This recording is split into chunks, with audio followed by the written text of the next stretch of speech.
Hello, my name is Simon and welcome to the Retro News Roundup. To start this month, how about the news that the Game Gear will be the latest system to get the Mini treatment? Released to celebrate Sega's 60th anniversary, smaller versions of the handheld will be launched in Japan in October for roughly £50. They'll come in 4 colours, with each version then having 4 different games installed on them. There's no news on a launch date outside Japan though. Next, a couple of Kickstarters were launched. The first was for the book Supercade, a visual history of the video game age 1985 to 2001, and was successfully funded with physical copies starting from $30. Expect to see that released in September next year. Second was for a set of films called the 8-Bit Wars, which will look at the 8-bit series of computers. This was also successfully funded, but you can still back the project and get a copy of the series when it's finished in September 2021, with prices starting from £10. The Switch got a fair helping of retro last month with 4 Arcade Archive releases: Whiz, Naughty Boy, Sunset Riders and Versus Baseball. Duke Nukem 3D 20th Anniversary World Tour also arrived on the system, as well as Mr. Driller Drillland, a tarted up version of the GameCube title which up to this point was only available in Japan. The PS4 received a quartet of Arcade Archive games too, namely Tube Panic, Naughty Boy, Sunset Riders and Whiz. There were also 3 titles released on both the PS4 and Switch last month: Darius Cosmic Collection Console, Darius Cosmic Collection Arcade and Star Wars Episode 1 Racer. Another multi-format launch was Namco Museum Archives Volumes 1 and 2, which arrived on the PlayStation 4, Xbox One, Switch and PC. They're compilations of NES games, if you're interested.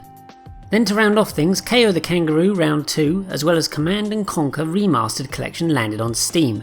Plus, Open Solomon's Key, an open source remake of the 1986 arcade title, was launched on itch.io.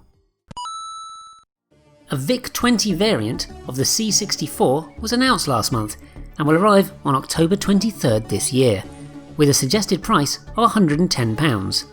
The bad news? It still includes Nebulous.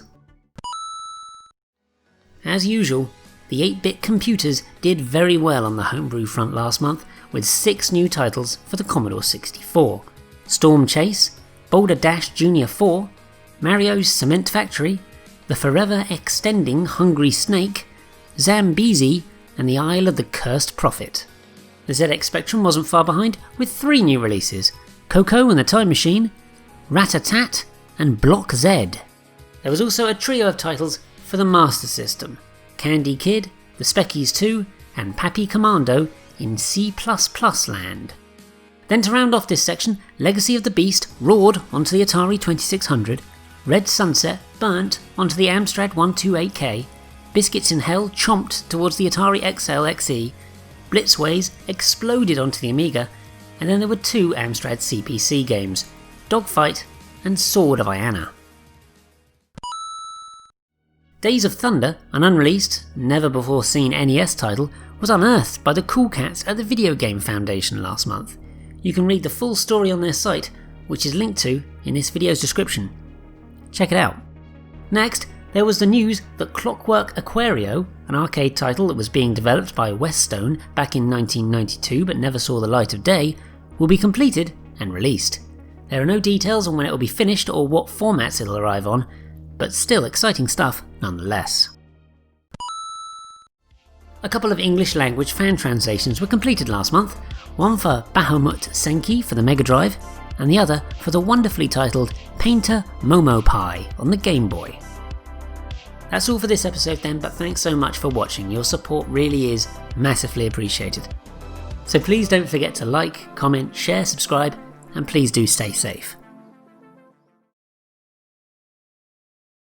Like I said, I don't care.